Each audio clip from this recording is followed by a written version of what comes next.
Hello and welcome back to my channel, or if you are new here, hi, my name is Ness and I like to talk about books. Today we're going to be opening the adult Fairyloot box for August. This is my third book box of this month and the other two have set a pretty high standard.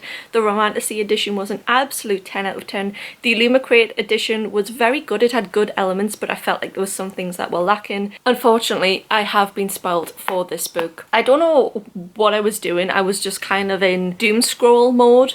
But I wasn't even scrolling, I just opened the Instagram app and then changed to my book account, and then the first picture that was right there on my screen was the cover of this edition, and I just knew that this was going to be the Fairyloot book. And one, I'm disappointed that I got spoiled because this is so rare, very rarely happens. Two, the cover I was so disappointed in.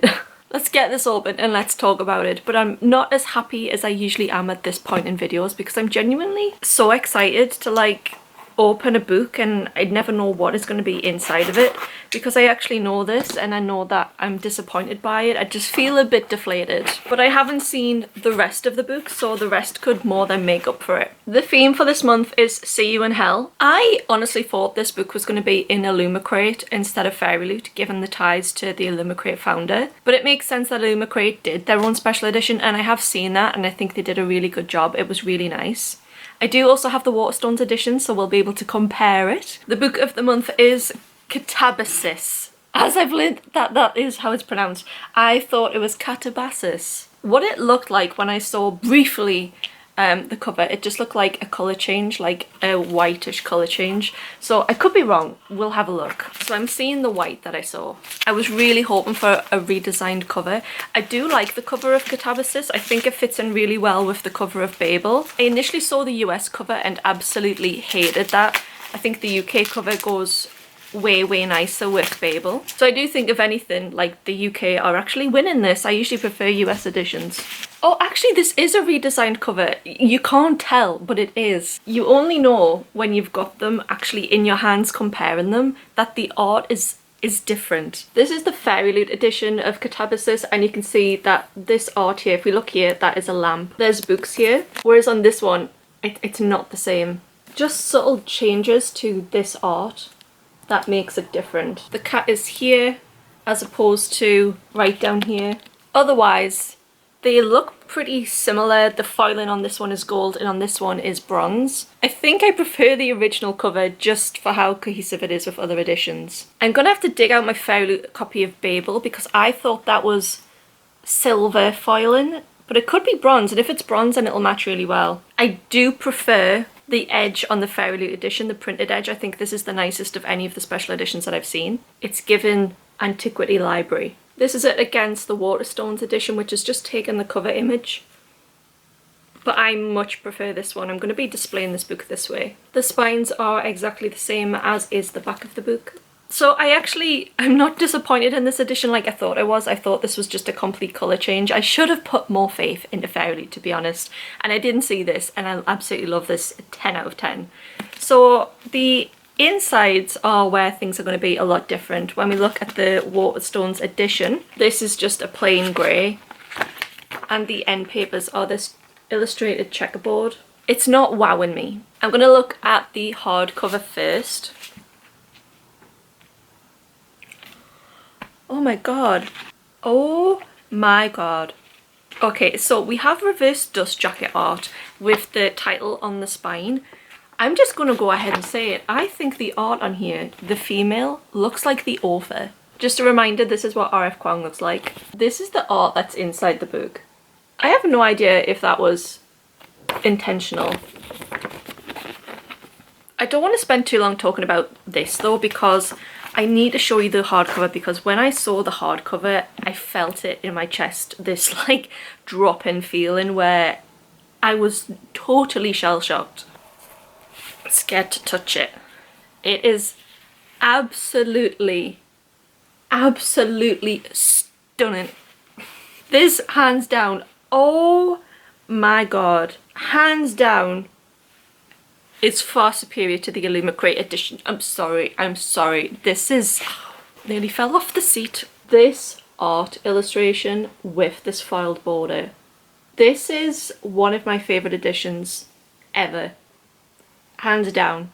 The winner of the month. the spine is something else. Bury me with this book. This is unbelievable. Absolutely unbelievable. I can't believe I was not excited to open this based on what I'd seen. Ugh.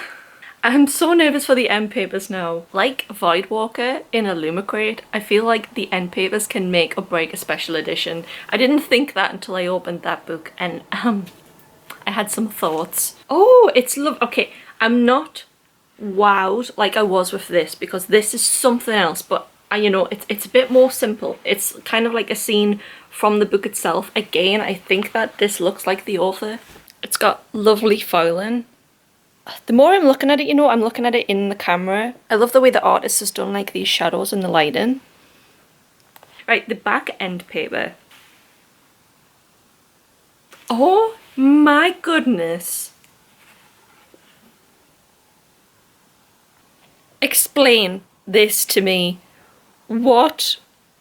This is, oh my god, this could have been the cover in my opinion. This is wasted on an end paper.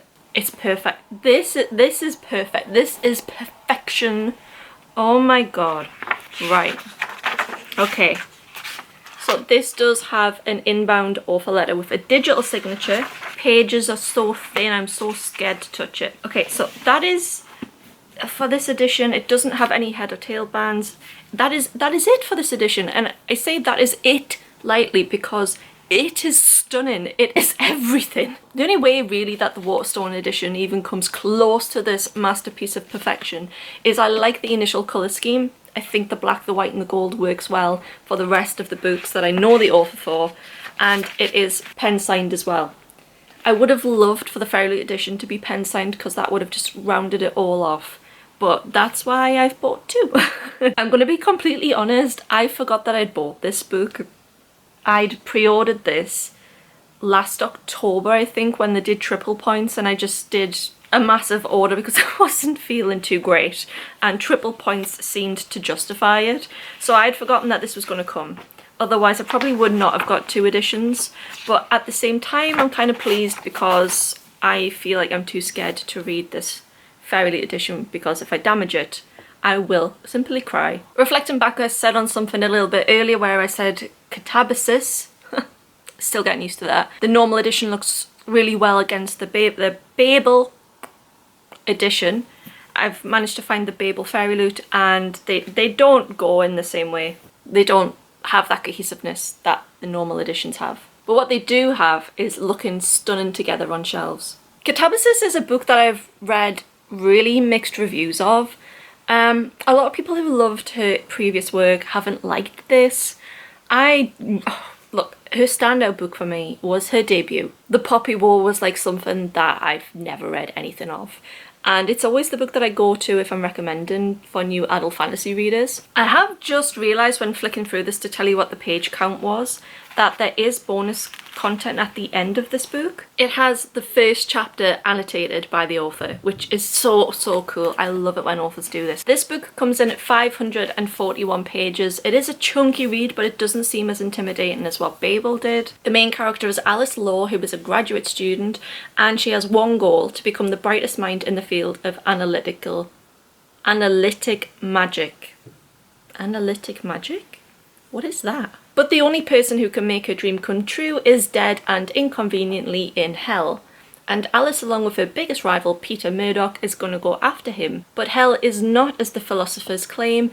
Its rules are upside down, and if she's going to get out of there alive, she and Peter will have to work together. That's if they can agree on anything. Will they triumph or kill each other trying?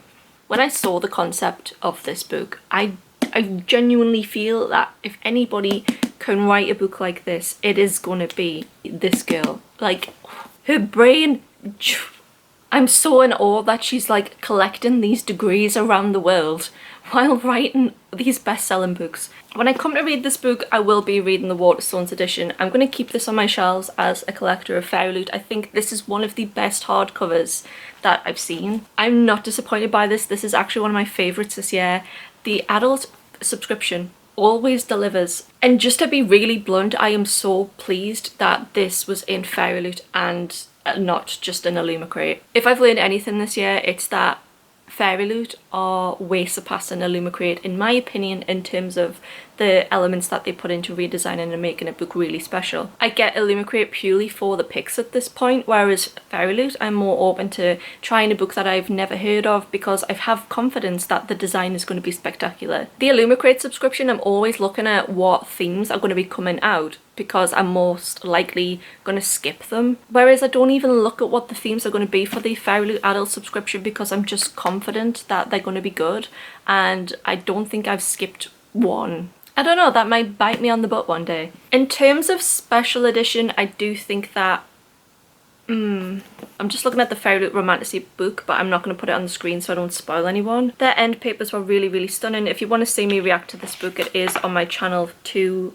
videos ago. I think the Romantasy edition was the better redesign, so I think the Romantasy subscription for me is probably still the winner of this month, but I do still have the Fairyloot Epic Fantasy to come. I did get an email saying that's not expected until mid-September now, which is really disappointing. In September I will also be adding a new subscription product. I managed to get on the Broken Binding subscription, so hopefully in the next month I'll have a video on that, providing it arrives on time. But thank you so much for watching. Let me know what you thought of this edition. If you've read this book, let me know what you think and let me know how it compares to Babel, and I look forward to speaking to everybody in the comments. I will have a vlog out in the next week as well, so hope you stick around for that. Bye guys.